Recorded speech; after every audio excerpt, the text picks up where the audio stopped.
Здравствуйте, в эфире 7 дней плюс, и сегодня говорим об играх будущего, новой реальности на стыке классики и технологий. Историю первого опыта, первого инновационного турнира для России и для Татарстана, конечно, обсудим сегодня с заместителем министра спорта Республики Татарстан Садриевым Ильдаром Зуфаровичем. Ильдар Зуфарович, здравствуйте. Здравствуйте. Ну вот завершились игры будущего, да, можно немножко выдыхать. В целом, довольно успешно завершились, на мой взгляд, да, я вот посещала некоторые там соревнования, церемонии, да. Расскажите, вот эти вот 2 недели, предподготовка, вот впечатления ваши общие сначала. Как вы успокоились, выдохнули, все нормально? Ну, это было интересное, незабываемое время, хочу сказать. Но подготовку к играм будущего мы начали еще 1,5 года назад, и первые тестовые игры нами были проведены в сентябре 2022 года. Смотрели так, чтобы сделать это очень красочным, интересным спортивным шоу.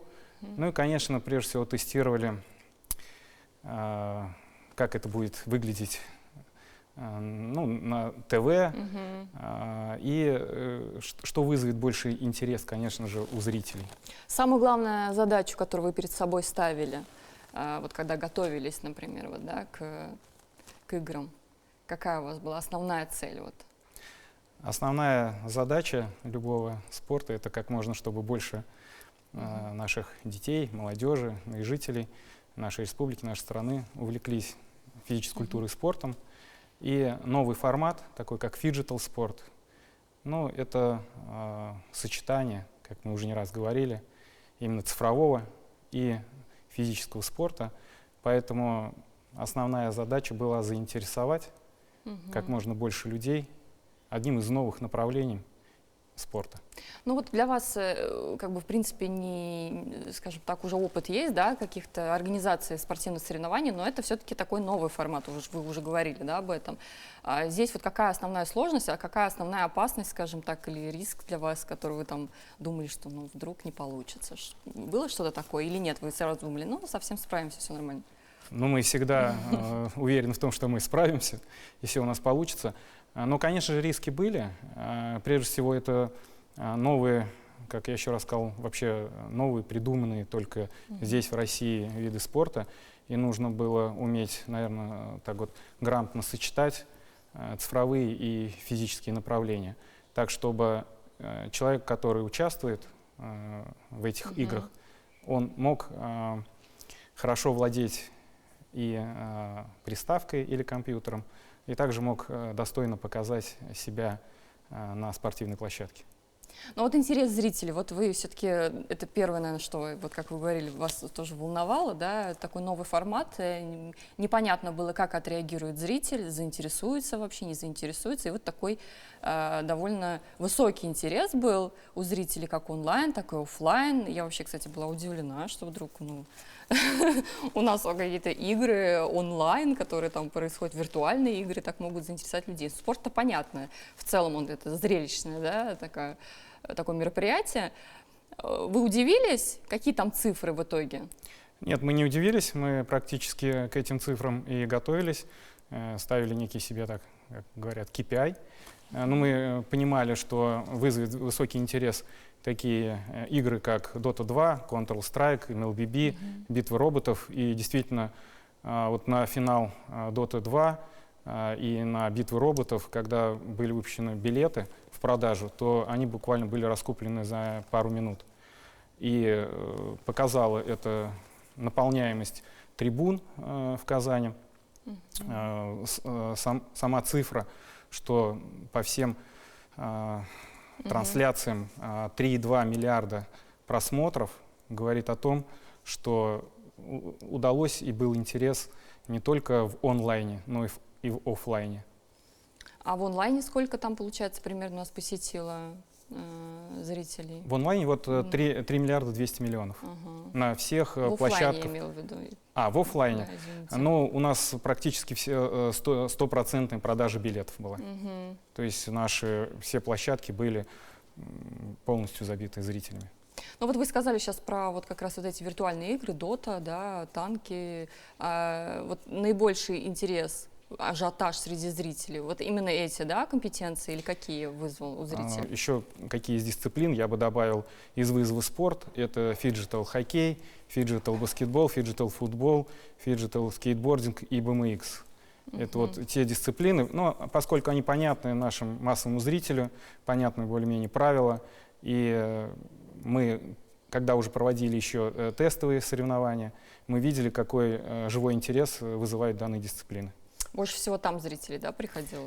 Да, больше всего там, но и битва роботов. Здесь стоит отметить, что вот площадка нашего казанского цирка, она практически все эти дни была 100% заполнена зрителями. Необычно очень, да, все почему-то хотели попасть именно на эту битву роботов. Но кто попал, я думаю, они не пожалели, это действительно было А очень вам интересно. какая вот компетенция больше всего понравилась? Что посчитали наиболее зрелищным для себя? Знаете, я даже боюсь что-либо выделить отдельно, настолько все было четко и профессионально по каждой дисциплине подготовлено, начиная просто от застройки, когда обычные там зрители, не понимая сначала, куда идут, заходили и видели вот этот зал застройки. В баскетболе, когда баскетболисты играют на, значит, LED-панели, когда под их ногами все это светится, каждый удар мяча отражается. Тот же футбол, новый интересный формат, когда играют от борта и ворота немножко больше. Да, хоккей, немножко меньше площадка, такой более динамичный. Ну, практически по каждой дисциплине в том же Counter-Strike или Dota 2 можно было потом видеть, как ребята выходили на площадку лазертага и тоже вот в таком азарте бегали и пытались, скажем так, быть первыми, победить соперника своего. Ну, вы назвали в основном классические вот эти вот наши виды спорта. В общем, я так поняла, наше примерно поколение все-таки еще пока не может принять вот эту новую реальность. Сложно было наблюдать, может быть, нет? Или как, все равно, да, цепляло? В процессе подготовки мы видели, что, наверное, более старшее поколение, оно, может быть, немного более скептично относилось ко всем этим играм будущего, но в период тестовых соревнований и уже самих игр будущего мы видели ну, взрослые люди, когда приходили, насколько их это захватывало и вызывало живой интерес. Но больше всего при подготовке мы успели провести соревнования и для жителей нашей республики с Федерацией фиджитал спорта Республики Татарстан. Были проведены различные фестивали. И больше интерес как раз вызывает, наверное, школьников, у нашей молодежи, у студентов вот это направление. Ну да, в основном, по-моему, как раз оффлайн зрители, которых я наблюдала, вот именно в виртуальных играх, это были школьники, вот, может быть, студенты там начальных курсов. Да, то есть практически я не видела вот своего возраста людей. Ну, может быть, просто так попалось, конечно. Вот, ну, надо посмотреть, все-таки мы транслировали на весь мир, ведь, как я еще раз повторюсь, более 3 миллиардов просмотров, и 50% аудитории это Китая. Потом уже аудитория России и стран СНГ, и Южно-Восточной Азии, и других стран. То, что транслировали на наших стриминг-площадках, это на ВК, на Ютубе. Вот. Поэтому ну, вызвало большой-большой действительно интерес не только в России, но и по всему миру. Ну вот неудачным экспериментом вы можете что-то назвать вот из этих выбранных компетенций? Или ну, нет таких, да? Нет, я думаю, ничего неудачного не было. Не было ничего лишнего, да? Ничего лишнего. Можно смотреть дальше еще, можно, как говорить, допиливать, додумывать, что-то усовершенствовать. Были какие-то идеи, что вы хотели, ну, хотела дирекция добавить, допустим, какие-то вот виды спорта, но не удалось там? Или, может быть, на будущее думаете, что вот еще бы что вот такое? Хочу сказать, мы видели некоторые даже предложения от жителей Республики Татарстан с новыми там предложениями, идеями по включению в дисциплины тех или иных видов спорта. Ну, немножко это уже тоже было позже. Хочу сказать, что тот же BMX, он один из таких последних видов спорта, который был включен в дисциплины игр будущего, где наши именно спортсмены из Татарстана, Рязаева стали победителями, чем мы очень гордимся. показало живой интерес у спортивной общественности вот к такому формату. Но здесь надо смотреть и додумать вот эту фиджитальность, то есть тот или иной классический вид спорта надо найти еще игру, скажем так, в приставке или в компьютере, для того, чтобы совместить. То есть не каждый можно адаптировать в целом, да, не каждый спорт? Ну, если на данный момент, наверное, не каждый, но я думаю, этим задумаются те же разработчики игр, что будут появляться новые игры и новые направления. Ну вот как вообще возникла вот эта идея? Может быть, наверное, вопрос не совсем, да, по адресу этих игр будущего. Расскажите вот эту немножко предысторию. Ну, наш мир, как сказать, что-то меняется, и это новые технологии. Видели, какой живой интерес у молодежи к киберспорту. Одна из задач, конечно, была, чтобы ну, где-то отвлечь, наверное, молодежь чисто от киберспорта, чтобы занимались еще и классическим, традиционными видами спорта. Поэтому такое вот направление, фиджиталити, наверное, мы надеемся, позволит быть нашей молодежи, нашим детям физически развитыми. И еще раз повторюсь, интерес именно как раз вот вызвал и у более такого молодого поколения вот это направление. Церемония открытия, она была такой очень зрелищной, можно сказать, такой выдающейся, да. Ну вот расскажите про подготовку, про вот эти нюансы, были какие-то сложности? Ну вот и задавали вам вопрос, да, вот по поводу, что вот многие обычные там люди не смогли попасть туда, да. Почему так вот решили, что вот был закрыт вход для зрителей обычных? Ну, к сожалению, это было связано только с тем, что с ограниченностью мест зрительских, поэтому не смогли выпустить билеты для продажи. Основными участниками церемонии открытия это были сами участники игр, организаторы. Ну, увидели, какой живой интерес, какой спрос на будущее церемонии открытия этих игр. Следующие организаторы должны посмотреть более такую большую площадку со зрительскими местами.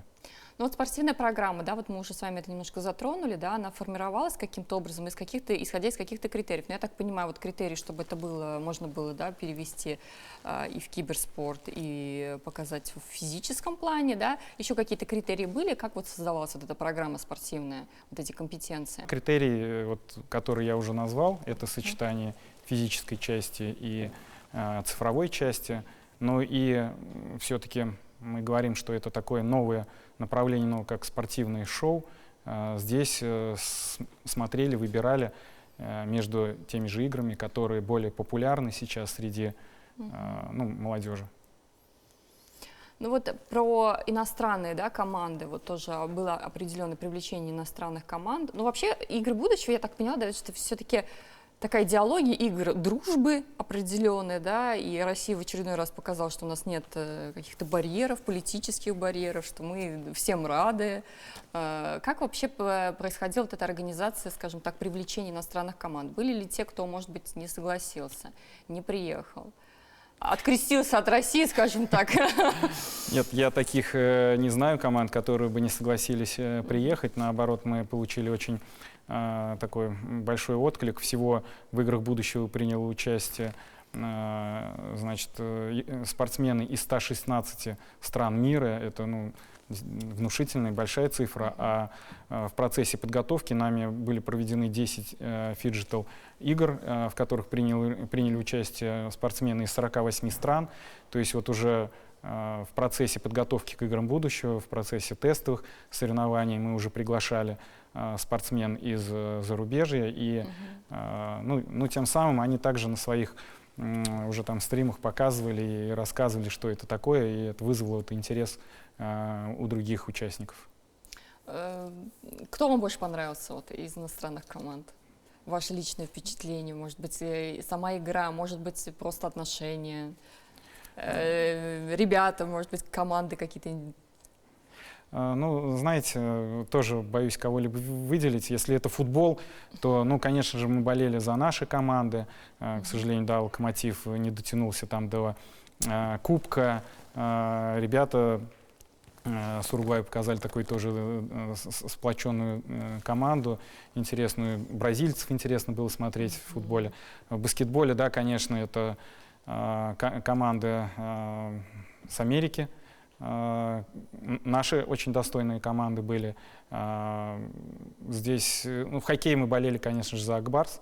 И, ну, Акбарс, конечно, показал всем, что вот в физической части это самая сильная команда оказалась, да, но мы немного, вот, к сожалению, проиграли в цифровом формате, из-за этого не смогли вот дотянуться до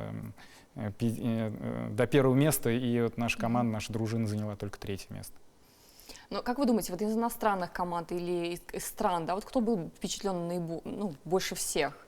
И, ну, были какие-то, может быть, случаи, рассказывали вам, да, как они вообще реагировали на страну, на эти игры, на наши российские команды, татарстанские команды? Какие отношения у них там складывались? Я все за иностранные команды меня интересует. Как они там к нам относятся за бугром? Но если из тех стран, которые, наверное, больше всего удивилась, я скажу, наверное, это Россия. Все-таки наши, ну, потому что возможность посетить не только в режиме онлайн, но и офлайн была возможность у наших жителей, да. А если говорить об атмосфере на играх будущего между иностранными командами, то мы видели только такую очень дружескую, ну, открытость. И все подчеркнули интерес к этому новому формату и подчеркнули, насколько здесь, ну, все дружелюбно, все для них. И некоторые ехали немножко с другим настроением, опасаясь, а когда увидели, ну, наше татарстанское гостеприимство, как можно встречать всю вот, организацию этих соревнований, ни от одной команды мы не услышали никакого плохого отклика или каких-то слов недовольства. Все только слова благодарности за четкую профессиональную организацию этих соревнований. Как вот, какие впечатления у них были вот вообще, в принципе, даже, вот, ну, о Казани, например? Они же ездили на экскурсии, по-моему, даже, да, их как-то возили там, да?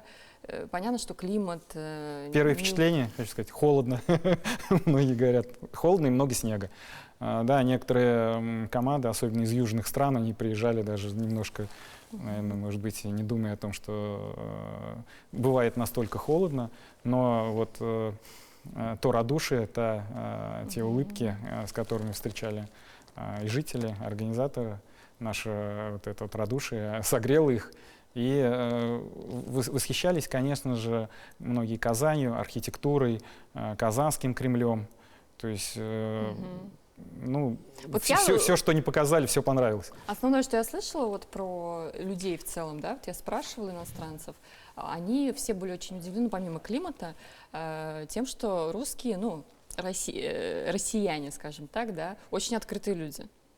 Вот такое вот наблюдение, что очень многие об этом вот именно вот акцентировали на это внимание, что они не ожидали этого, они видели вот эти хмурые лица вот этой холодной страны, понимаете, суровые.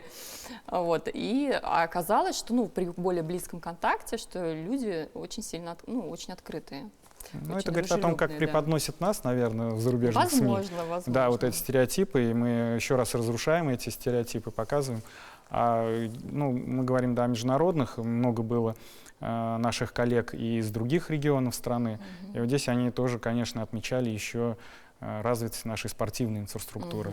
Сколько у нас новых современных спортивных объектов.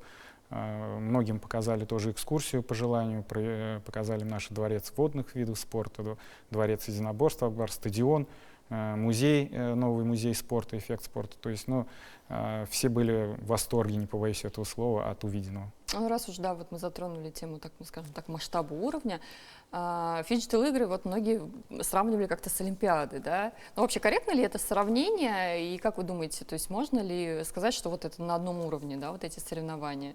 Еще рано, наверное, об этом говорить, один раз провели, да, но, может быть, заявочку уже такую можно хвастануть, нет?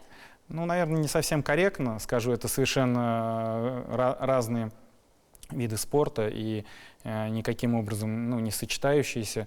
Если только сравнить с Олимпиадой, что, ну, и Кубертен когда-то начинал Олимпиаду, да, а мы первые, кто начали игры будущего, и мы надеемся, что эти игры завоюют, наверное, такую же популярность в дальнейшем у жители не только нашей страны, да, а по всему миру.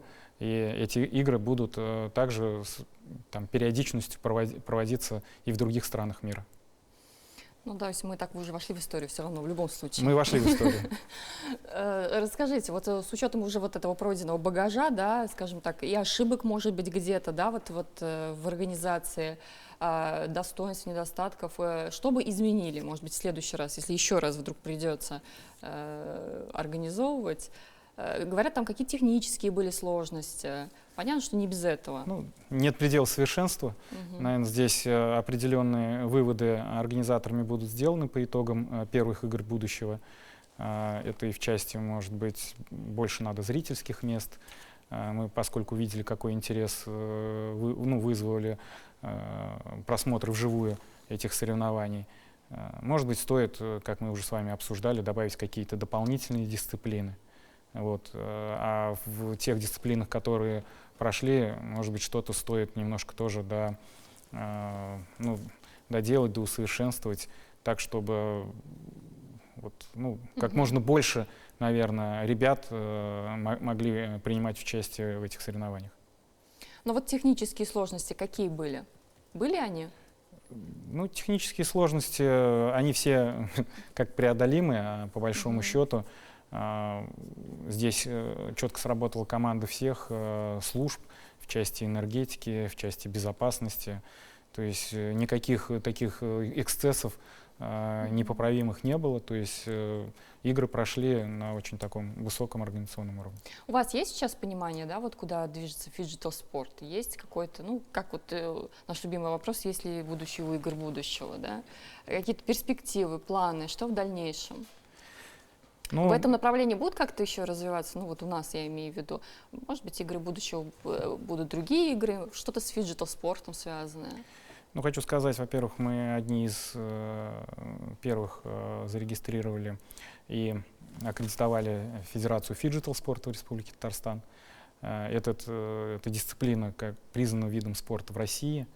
И те фестивали, которые мы проводили по республике перед играми будущего, показало, еще раз говорю, живой интерес у молодежи, поэтому мы в дальнейшем планируем совместно с Федерацией фиджитал спорта проводить какие-то различные соревнования, чемпионаты. Это в планах есть, и я думаю, количество участников будет только с каждым разом увеличиваться.